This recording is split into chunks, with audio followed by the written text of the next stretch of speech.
Can you hear me? Okay. Everyone's like, I can't hear you, but it seems like everyone can hear me better now. The quality of this live will improve. I'm still trying to figure out YouTube live and how complex this shit fucking is, because it's so complex. Anyway, today I wanted to do a live stream, which is kind of going to be maybe a once or twice a month thing where I come on and we do a little bit of a presentation of something that I would like to talk about, something that I have been, I don't know, reading up more on, because there's a lot of times where I'll sit back and I'll do research on certain topics in the equine industry, and then I will briefly brush over it in a video and people are like, oh, I want to know more about that. So today's live is going to be about, tea everyone. Today's live is going to be about overweight riders. Okay, this is a very controversial topic. So I recommend that everyone just, take a deep breath, and I'm going to try to not offend people in this video, although it's probably not going to happen, but I will try my hardest to not offend too many people in this video. I wanted to talk about some pilot studies that I will link in the description once I publish this live, and you guys are more than welcome to go look at those if you are interested. I think if you want to read the actual pilot study that was conducted by the veterinarian hospital that did this, it's $7 for 48 hours to have access to it. I'm pretty sure. I think if you want to buy it, it's $50, but you can read it. Anyway, so I'm going to go ahead and we're going to get into the pilot study first, and then we're going to talk about my opinions after. We're going to review some videos that I found to be very interesting on overweight riders and et cetera, because here's the thing. I don't want to come across as someone who fat shames, because obviously I have respect for all types of people of all sizes, but I do think that as an equestrian, it's your responsibility, if you're going to ask your horse to be active and to carry you, it's your responsibility to do the same and care about your body and care about your fitness level. If you're going to ask your horse to do the same, it's only fair if you're asking for a partnership. So we're going to get into this. We're going to get into what the pilot study found. Again, it was conducted by many veterinarians. Hopefully you guys can see me, and hopefully there's nothing wrong with this. Otherwise, if you're having some problems, this will be uploaded later. I see like so many people saying that they can't see me. Okay, anyway, guys, if you're having problems hearing or seeing, again, these live streams are so complicated, especially on YouTube. I will re-upload this. If you can't see me or you can't hear me, don't worry. I will re-upload. Let's see. Exit minimal. Okay, so I'm going to go ahead and we're going to hop over to, I'm going to share my screen with everyone. Actually, we're going to do, just Safari. Okay. So I just want to see, can you guys, I don't know if you can see this. Let's hope that you can. So I want to go ahead and begin by discussing the science behind overweight riders and their effects on the horse, long-term and short-term, except there's not much data to go over the long-term effects of the horse. So sorry about that. There's just not been too many studies conducted on this. Anyway, this pilot study was led by Dr. Sue Dyson. Again, the links for this will be in the description down below. Let's go ahead and go to the next page. So the purpose of this pilot study, the purpose of this veterinary study that was conducted, I believe it was conducted somewhere in Britain. It was exposed at the 2018 equine something convention for veterinarians. So anyway, just kind of discussing this, the purpose of this pilot study was to determine what effects or what are the effects to the horse that is carrying an excessively heavy rider, short-term and long-term, except again, they didn't have much information on long-term because I'll get into that in just a second. They ended up actually stopping their trials for the heavy and very heavy riders, just due to an overwhelming amount of pressure applied to the horse's back. So it was deemed inhumane and they ended up quitting their actual trials. They found, again, that if they continued the trials, it would be at risk of, you know, detriment to the horse long term. They obviously don't want to conduct a trial that's going to cripple horses. Anyway, so the findings in this pilot study, just to summarize, they found that riders with high rider to horse body weight ratio, which again is the percentage of what you weigh to what your horse weighs, which we'll go over, resulted in temporary lameness and discomfort short term. Long-term effects not yet studied, again, because they didn't want to cripple any of the horses, which were having negative effects, I guess is the best way to put it. The goal of this pilot study was to enhance and improve equine welfare and overall rider comfort.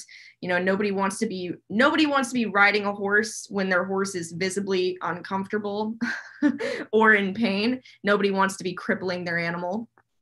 So we're going to go ahead and do a study overview because this study was pages and pages long. Again, if you want to read the full study in depth, this is just a summary.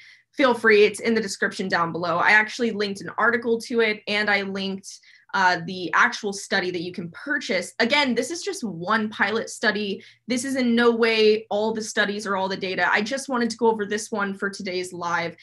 So again, the person who led this pilot study was Dr. Sue Dyson, who is the head of clinical orthopedics at the Animal Health and Trust Center for Equine Studies, which I do believe is in Great Britain. So what they did study, the test subjects were 6 horses, which they studied the gait and behavioral responses of them with different sizes of riders. And they also studied the COP, which is the center of pressure, or basically how much pressure is applied to the horse on the horse's back under the saddle. They did this using a calibrated force mat to record all the pressures, which I will show in the next slide. It's, at least I believe I put it in my next slide. They also studied 4 riders, all of similar riding abilities, but different sizes. I do believe they were different heights as well. So they separated and categorized each rider based on the rider's BMI.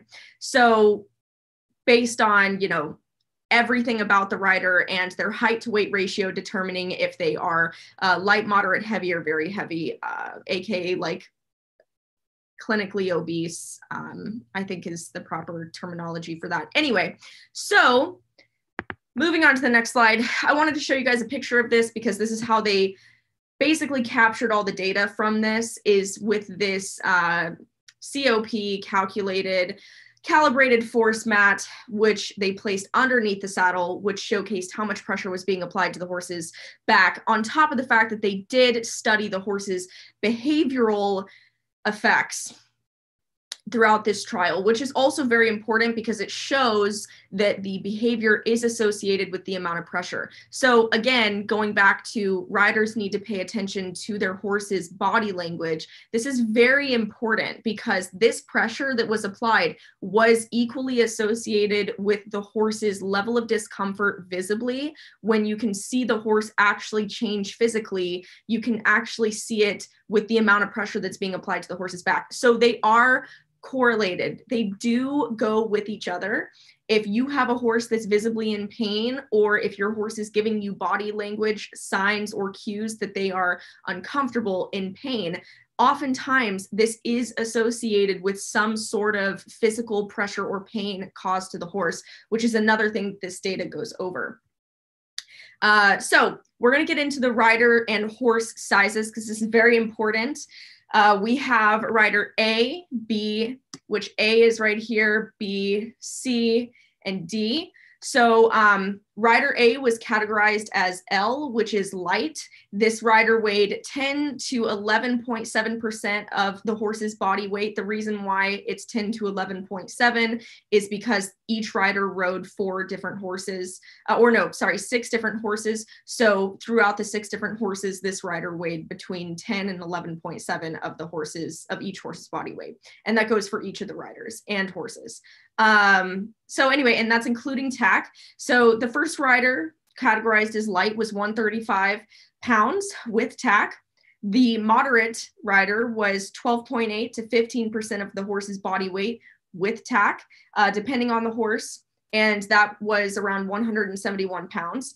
The heavy rider was 15.3 to 17.9% of the horse's body weight with tack. So that's about 200 pounds, which, keep in mind, a lot of equestrian facilities, they don't take into account the rider to horse weight ratio. They just specifically say that no rider can ride if they're above 250, which again is really, really fucked up in my opinion, because rider to horse weight ratio is what matters overall. And we will expose that in this study, is that it doesn't matter how light or how heavy the rider is. It matters the rider's weight to horse weight ratio. And that'll make more sense towards the end. So the very heavy rider was 23.6 to 27.5% of the horse's body weight, depending on the horse, with tack, which was 313 pounds.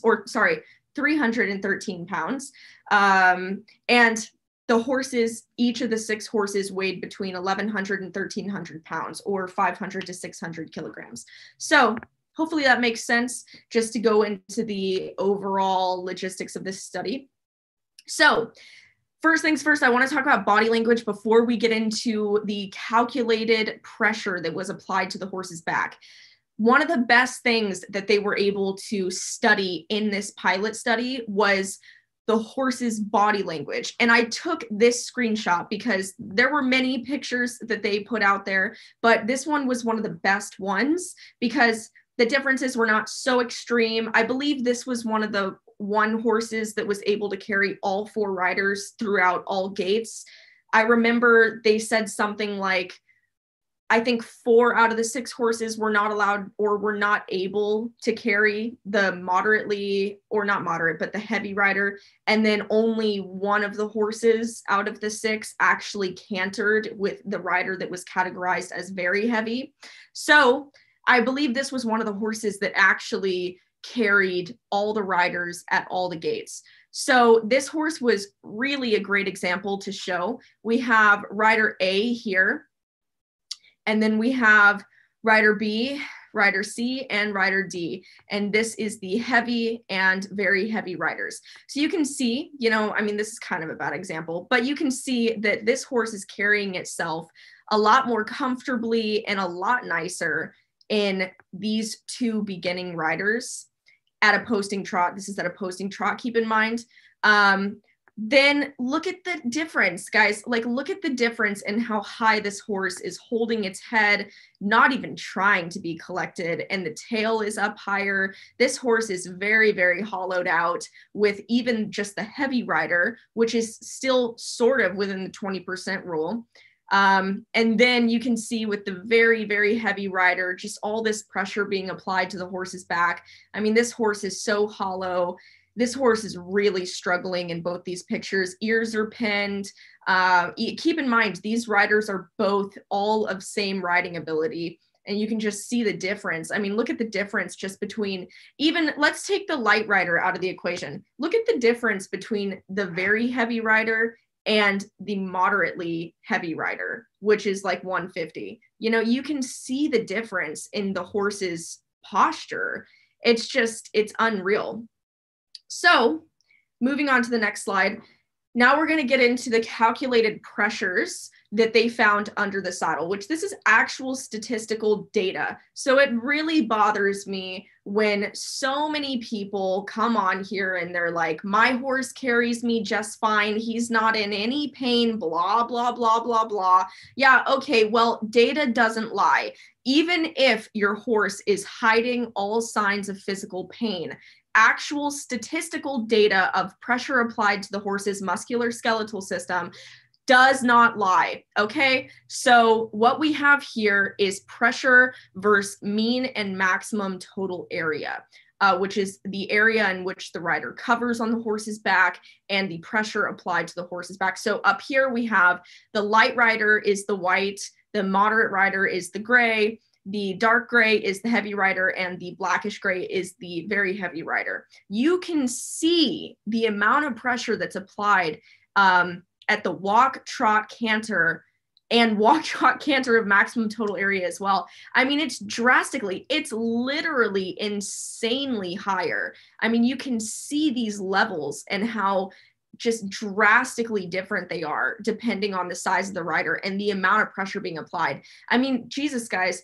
the amount of pressure, as we're going to see in these results, only one of the horses cantered with the very heavy rider, and only 4 of the horses cantered with the heavy rider, which means that you actually want to stick to at least 15% or less of your horse's body weight, and no more than 20%. Like 20% is the absolute maximum amount of pressure that you should be putting on a horse's back at any point of time. And even still, you should try to limit it as much as possible just to make your horse more comfortable and yourself. Anyway, as you're going to see with these results, the trials were terminated after 16 and a half-ish minutes for the heavy and very heavy riders. Again, only 4 of the horses cantered with the heavy rider, and only 1 of the horses cantered with the very heavy rider. They go on to talk about there being insufficient data for a statistical comparison of pressure data for the very heavy rider and a canter, because only 1 of the horses was able to canter with the very heavy rider. So moving on to the next slide. The summary of this, which I'm just going to read this verbatim because I think this is very well said and very well put out, is that the weight to horse ratio is what matters, not BMI for people, because there's so many people who have this argument and they say, they're like, I know that I'm not fat. Or, you know, you see so many people riding miniature horses and they're like, I only weigh 112 pounds. It's okay for me to ride this miniature horse. I'm not fat. I'm really skinny. It doesn't matter. Your personal BMI does not matter.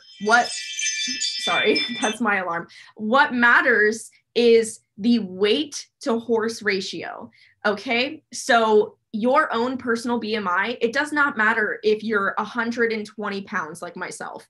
It doesn't matter. What matters is if you have a horse that can appropriately carry you. Because if I go and sit on a miniature horse that's 300 pounds, I can say, oh, well, my BMI says that I'm, you know, thin for a person. I'm in shape. I am a good size for a human being. That's not an excuse to go and weigh literally a third of your animal's weight. Okay. So in conclusion, it says the riding tests for the heavy and very heavy riders were all abandoned, which we previously talked about, predominantly because of temporary lameness found in the horses. This was likely to have been induced by body weight rather than BMI, meaning that the body weight of the rider compared to the body weight of the horse was what mattered, and that's what caused problems. If there was a bigger horse that could appropriately carry the rider, there wouldn't have been that many problems. Given that the heavy and moderate riders had similar BMIs, both being classified as overweight, yet one of the moderate riders' tests had to be abandoned. A catalog of behaviors developed by Dyson specifically to assess behavioral markers which reflect pain in ridden horses was applied. The scores which may reflect pain were significantly higher in the horses when ridden by the heavy and very heavy riders.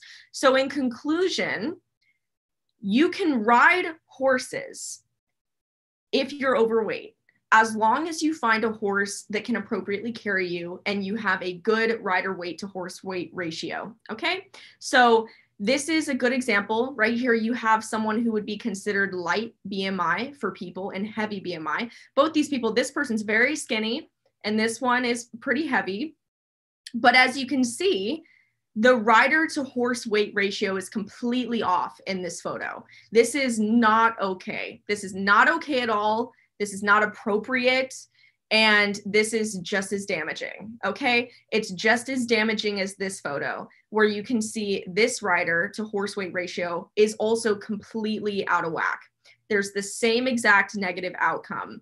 Again, a really good quote from this says, the results don't mean that heavy riders should not ride, but suggest that they should ride a horse of appropriate size and fitness with a saddle that is correctly fitted for both the horse and the rider, which I think is very important. So I want to go ahead in conclusion and talk about my BMI with Link. So as you can see right here, I am the absolute max amount of weight that I would put on my horse.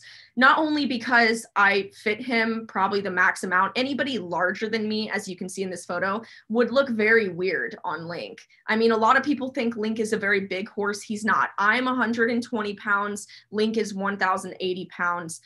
Myself with my tack put together is about 130 pounds, which means that I'm at about a 12% rider to horse weight ratio. And based on the study that we just talked about, you would want to keep it at about 15% or less. Absolutely no more than 20%. That's just, you know, there's just no reason for that, you guys. And obviously there comes a point where it's like, okay, yeah, you know, can you ride a horse if you're fat and you weigh within the 15 to 20% rule? Sure. But should you? Probably not. And then it comes a point where horses only get to be so big. The average horse is about 1,200 pounds. So you have to factor that into how much you personally weigh as a rider. So it is abusive to ride horses when you are physically way too big for that horse to carry. It 100% is, enough to the point where these veterinarians literally abandoned their study 16 and a half minutes after it was originally conducted. So let's go back. I'm gonna stop sharing my screen. Hello, I'm back, everyone. Let me make sure that everyone can see me again. Can everyone see me? Hopefully. Hopefully everyone can see me again.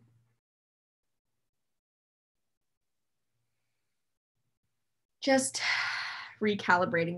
Let me take a sip of coffee because I'm so thirsty. Okay, so now that we are back, let's go ahead and review some videos that I wanted to talk about.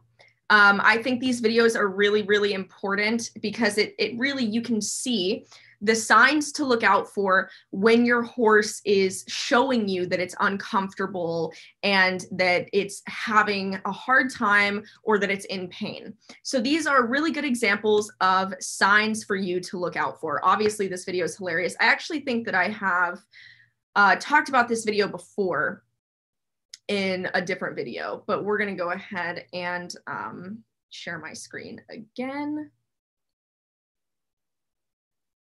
Let's go ahead and share. So let me move myself up to the corner. This is kind of a funny video, give or take. We're going to go ahead and play some of it. I'm going to show you guys some of the behavioral signs that you can look for if you think you're too heavy for your horse. Now, obviously, this first one is an extreme example. I mean, you can see the visible discomfort in these animals just right off the bat. I mean, first of all, this person right here, this person should not be riding any horse, period, and let alone they're going to get on a poor donkey that is the same weight probably as they are.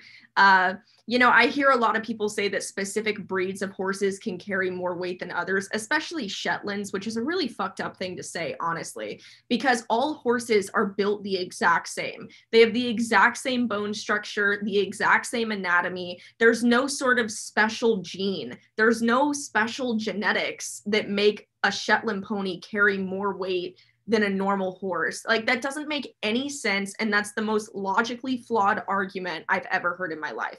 So this guy's hilarious because this person, I mean, like, look at that, dude. And just, I feel so bad for this donkey, this poor donkey that had to go through that shit. Like, even just having to buck it off. I mean, just imagine how much pain that animal was in to do that immediately, you know? And if you have to have somebody hold a horse like this for you because you're this bad of a fucking rider or because you're this heavy, like, there's a problem. You know what I mean?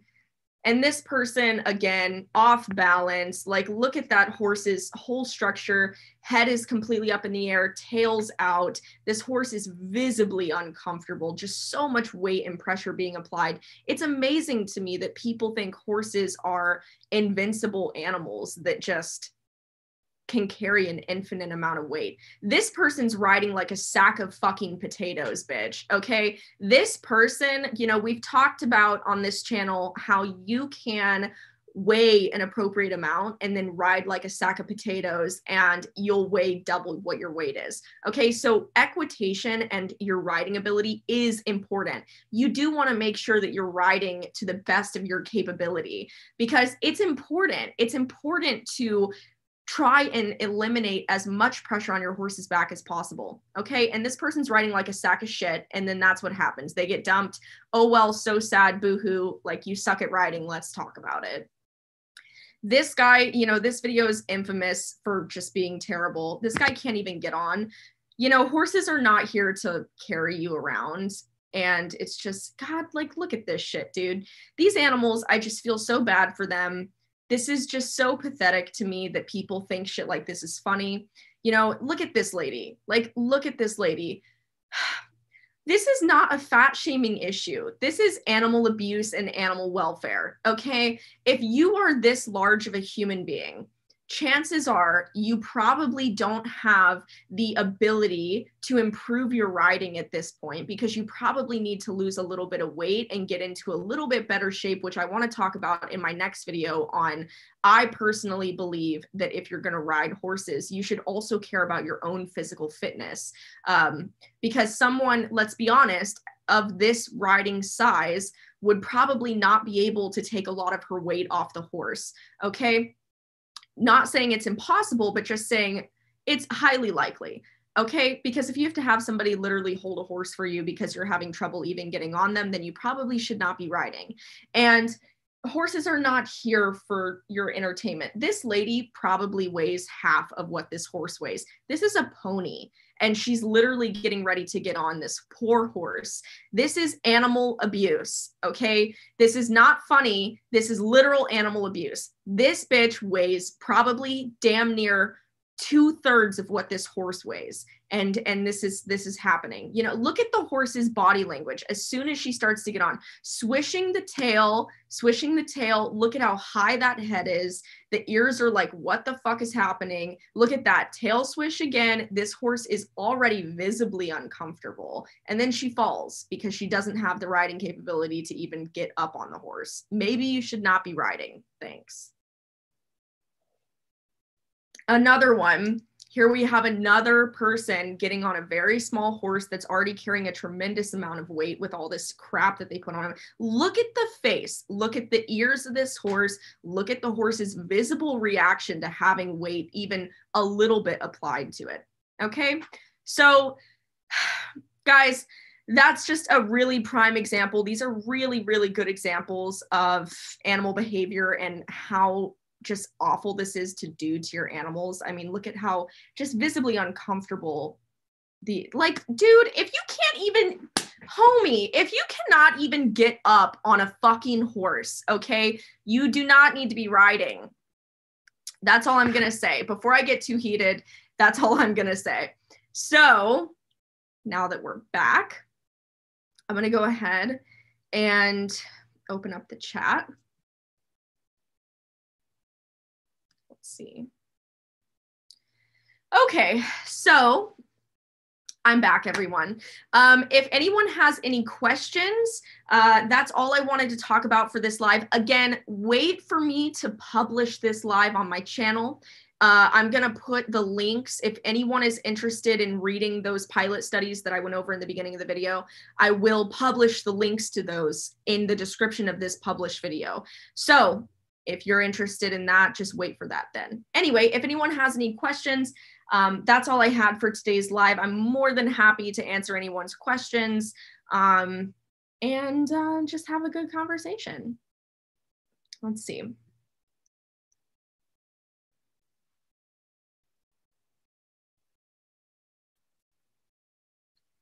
Let's see.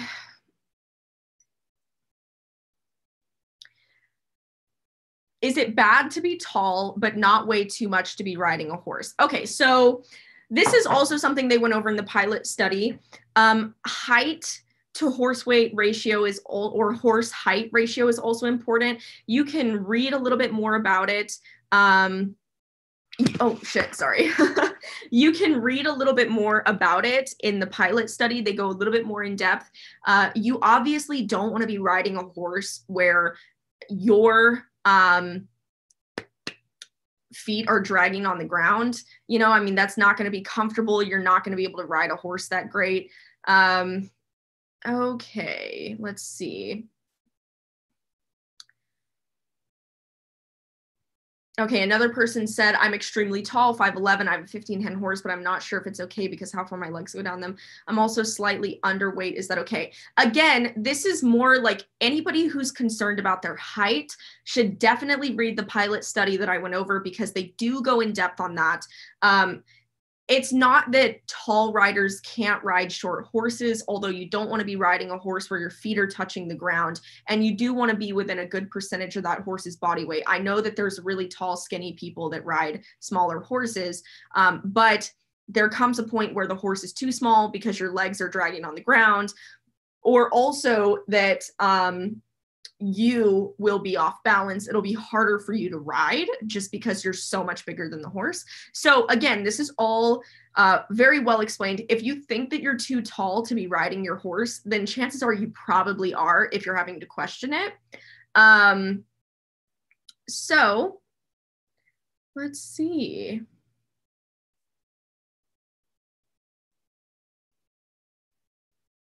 Again, I have a lot of people questioning me about their own personal weight and the size of their horse. Guys, this all is done by rider weight to horse weight ratio. So you can calculate, if anybody's curious, you can weigh yourself and then you can weigh your horse. You know, you can buy horse weight measuring tapes on horse.com, Amazon. You can weigh your horse, weigh yourself, and then you can calculate what 15% of your horse's body weight is, and if you fit within that with all your tack and everything, or less. You can calculate the exact percentage of how much you weigh to your horse and figure out if your horse is in pain. Although I will say some horses are more sensitive and have more problems than others. The overall message of this pilot study was to talk about horses that are physically in shape. Okay, if you have a horse that has back problems, muscle problems, ligament problems, if you have a horse that's not in good shape, or maybe a horse that's like obese or something, or has breathing issues, you have to factor in all of those because you know, Link has some breathing issues. I've talked a lot about on my channel before, and that's exactly why, even though I weigh with tack about 12% of his body weight, I wouldn't put a rider bigger than me on him at any point. So, if that makes sense to everyone. But anyway, okay, so I think that is it for today's live, you guys. Thank you so much for watching. Again, all those links will be posted when I upload this live, and I will see you guys in my next live. Bye.